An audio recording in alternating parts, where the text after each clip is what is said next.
بسم اللہ الرحمن الرحیم۔ السلام علیکم۔ آج میں آپ کو حضرت عتبہ بن غزوان رضی اللہ تعالیٰ عنہ کا ایک واقعہ سناتی ہوں۔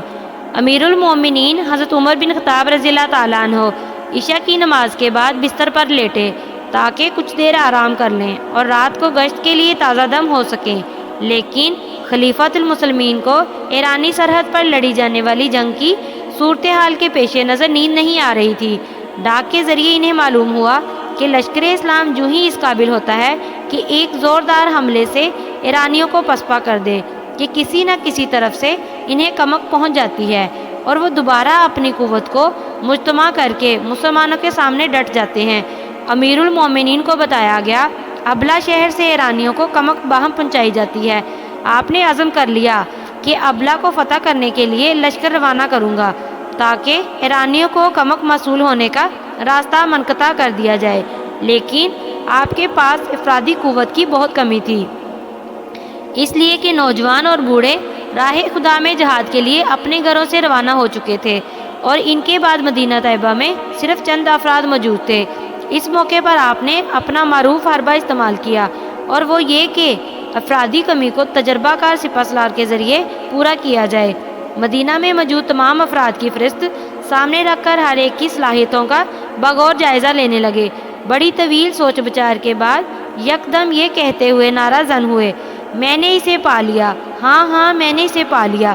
پھر بستر پر دراز ہوتے ہوئے فرمانے لگے، یہ ایک ایسا مجاہد ہے جس نے بدر، احد، غزوہ خندق اور دیگر غزوات میں کارہائے نمایاں سر انجام دیے۔ اس کی تلوار اور تیر کا نشانہ کبھی خطا نہیں گیا۔ پھر اسے حبشہ اور مدینہ کی جانب ہجرت کرنے کا اعزاز بھی حاصل ہوا اور وہ ان خوش نصیب 7 مسلمانوں میں سے ہیں جنہیں سب سے پہلے مسلمان ہونے کا شرف حاصل ہوا۔ جب صبح ہوئی امیر المومنین نے ارشاد فرمایا، عتبہ بن غزوان کو میرے پاس بلاؤ، اور اس کی کمان میں 319 مجاہدین کا لشکر ابلا کی جانب روانہ کر دیا اور یہ وعدہ بھی کیا کہ میں تمہاری مدد کے لیے وافر تعداد میں اور مجاہدین بھی بھیجوں گا۔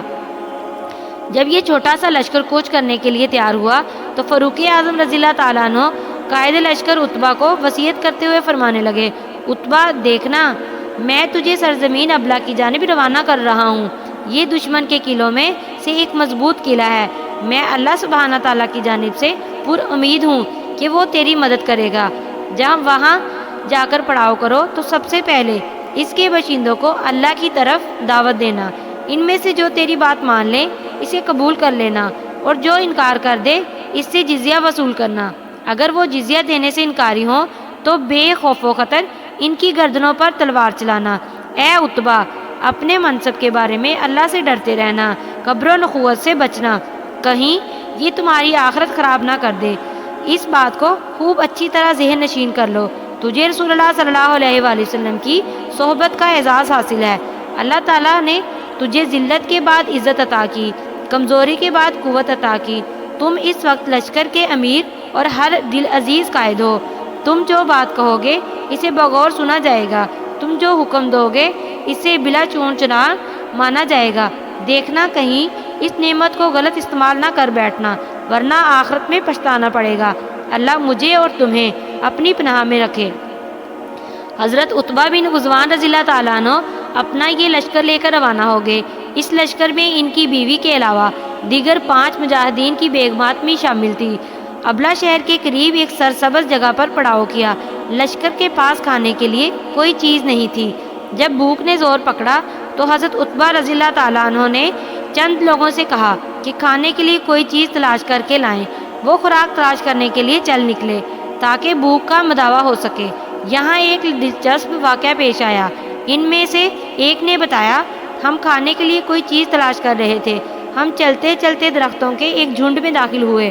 وہاں 2 مٹکے پڑے ہوئے تھے، ایک میں کھجوریں تھی اور دوسرے میں سفید رنگ کے چھوٹے چھوٹے دانے تھے جن پر زرد رنگ کا چھلکا تھا۔ ہم نے دونوں مٹکے اٹھا لیے اور لشکر کے پاس لے گئے۔ ہم میں سے ایک ساتھی نے اس مٹکے کو دیکھا جس میں سفید رنگ کے دانے تھے اور کہنے لگے، یہ تو زہر ہے جو دشمن نے تمہارے لیے تیار کر رکھا ہے، اس کے قریب نہ جانا۔ ہم کھجوروں کی طرف لپکے اور انہیں کھانا شروع کر دیا۔ اتنے میں ایک گھوڑا اپنی رسی تڑا کر سیدھا اس مٹکے کی طرف آیا جس میں دانے تھے، انہیں کھانا شروع کر دیا۔ باخدا ہم نے ارادہ کیا کہ گھوڑے کو ذبح کر لیں، ورنہ زہر سے اس کی موت واقع ہو جائے گی۔ ایک ساتھی نے کہا، رہنے دیجئے، میں رات بھر پہرا دوں گا، اگر مرنے لگا تو میں فوراً اسے ذبح کر لوں گا۔ جب صبح ہوئی دیکھا کہ گھوڑے کو تو کچھ بھی نہیں ہوا، تو میری بہن نے کہا، بھائی جان، میں نے اپنے والد سے سنا ہے، وہ فرمایا کرتے تھے کہ زہر کو اگر آگ پر بھون دیا جائے تو اس سے کچھ نقصان نہیں ہوتا۔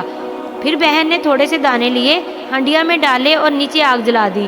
تھوڑی دیر بعد کہنے لگی، آؤ دیکھو ان کا رنگ کس طرح سرخ ہو گیا ہے اور چھلکا اتر رہا ہے، اندر سے سفید رنگ کے دانے برآمد ہو رہے ہیں۔ ہم نے کھانے کے لیے وہ دانے ایک بڑے پیالے میں ڈالے تو امیر لشکر نے ارشاد فرمایا، اللہ کا نام لے کر کھاؤ۔ ہم نے کھا لیے تو بڑا مزہ آیا۔ بعد میں ہمیں پتہ چلا کہ ان دانوں کا نام چاول ہے۔ ابلا جس فتح کرنے کے لیے حضرت عتبہ بن غزوان رضی اللہ تعالیٰ عنہ نے اپنے چھوٹے سے لشکر کے ساتھ چڑھائی کی تھی، دجلہ کے کنارے پر واقع ایک محفوظ شہر تھا۔ ایرانیوں نے یہاں اسلحہ محفوظ کرنے کے لیے بڑے سٹور بنا رکھے تھے اور قلعہ کے برجوں پر اپنے دشمنوں پر نگاہ رکھنے کے لیے رصد گاہیں تعمیر کر رکھی تھی۔ ان تمام تر انتظامات اور اپنی افرادی قوت اور اسلحہ کی کمی کے باوجود حضرت عتبہ بن غزوان رضی اللہ تعالیٰ عنہ کی جنگی کارروائی کے راستے میں کوئی چیز رکاوٹ نہ بن سکی۔ آپ کے ہمراہ لشکر میں صرف 600 جنگجو تھے، تلواروں اور نیزوں کے علاوہ کوئی اسلحہ نہیں تھا۔ اب صرف خدا داد فہم و فراست کے ذریعے ہی کامیابی حاصل کی جا سکتی تھی۔ حضرت عتبہ رضی اللہ تعالیٰ عنہ نے نیزوں کی لکڑیوں کے ساتھ جنڈے آویزہ کر کے لشکر میں شامل خواتین کے ہاتھوں میں تھما دیے اور انہیں حکم دیا کہ وہ لشکر کے پیچھے چلیں، اور ان سے یہ بھی ارشاد فرمایا، جب ہم شہر کے قریب پہنچ جائیں تو ہمارے پیچھے اس قدر غبار اڑائیں جس سے فضا اٹھ جائے۔ جب لشکر اسلام ابلا شہر کے قریب پہنچا تو ایرانی لشکر باہر نکلا۔ جب انہوں نے لشکر اسلام کی طرف پیشے قدمی دیکھی اور دیکھا کہ جھنڈے ان کے پیچھے لہرا رہے ہیں اور ان کے پیچھے غبار سے پوری فضا بھری ہوئی ہے، تو ایک دوسرے سے کہنے لگے، یہ تو مقدمہ الجیش ہے، ان کے پیچھے بہت بڑا لشکر غبار اڑاتے ہوئے آگے بڑھ رہا ہے، ہم تو ان کے مقابلے میں بہت تھوڑے ہیں۔ ان کے دل مرعوب ہو گئے، گھبراہٹ کی عالم میں جلدی جلدی اپنی ایسی قیمتی اشیاء اٹھائیں جن کا وزن بہت کم تھا اور ان کشتیوں پر بیٹھ کر بھاگ نکلے جو ہنگامی حالات سے نمٹنے کے لیے دریائے دجلہ کے کنارے لنگر انداز تھی۔ حضرت عتبہ رضی اللہ تعالیٰ عنہ کسی جانی نقصان کے بغیر فاتحہ انداز میں ابلا میں داخل ہوئے، پھر اس کے بعد ارد گرد کے شہروں اور بستیوں کو بھی فتح کر لیا۔ یہاں سے اتنا مال غنیمت ہاتھ لگا جسے شمار کرنا دشوار تھا اور ہر اندازے کو مات کر گیا، یہاں تک کہ کامیابی کے بعد ایک مجاہد مدینہ منورہ واپس لوٹا تو لوگوں نے اس سے پوچھا، ابلا میں مسلمانوں کا کیا حال ہے؟